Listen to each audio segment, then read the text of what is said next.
So today we are going to be talking about coaching. The word used was mentoring. Now technically mentoring and coaching are slightly different, but I'm going to use coaching throughout, and for the purposes of this session, coaching is not just for people who are doing badly. Coaching is for people who are doing actually extremely well also.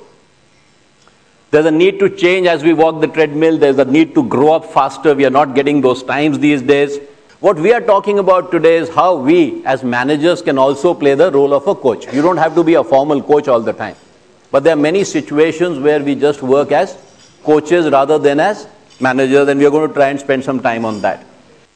As a manager, our job today is to start getting out those things which have got hidden. That is what. So when we are working as a manager, our job is to get things done. So coaching basically believes that new behavior, traits, habits can be created.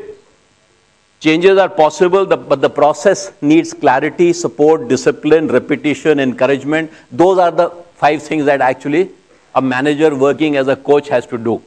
And a huge amount of patience is needed. The coach is a mentor, trainer, manager, counselor, whatever is needed. The coach doesn't have one specific set of skills. So when we are working as coaches, all kinds of skills need to be provided. The coach does not provide answers, but helps find them so that there's a lot of ownership for them.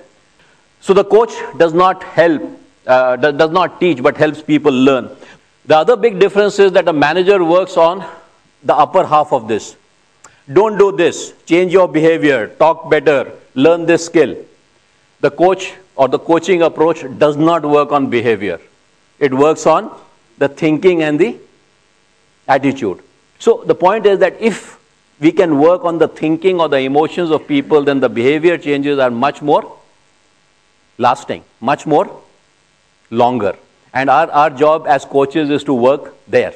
And that happens by talking about things which are not result-oriented. In fact, in a coaching environment, normally the why question is avoided.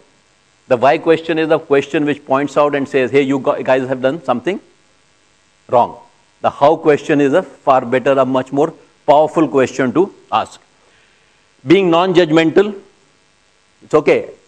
Again, it's very difficult to be a manager and a coach at the same time, because a manager is always judging, pointing things.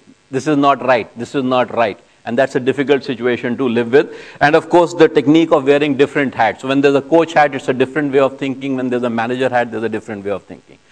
Time will not permit me to go into the details of each of these, but each of these skills, all of us sitting here have. It's a question of finding them, developing them, persevering with them, practicing them.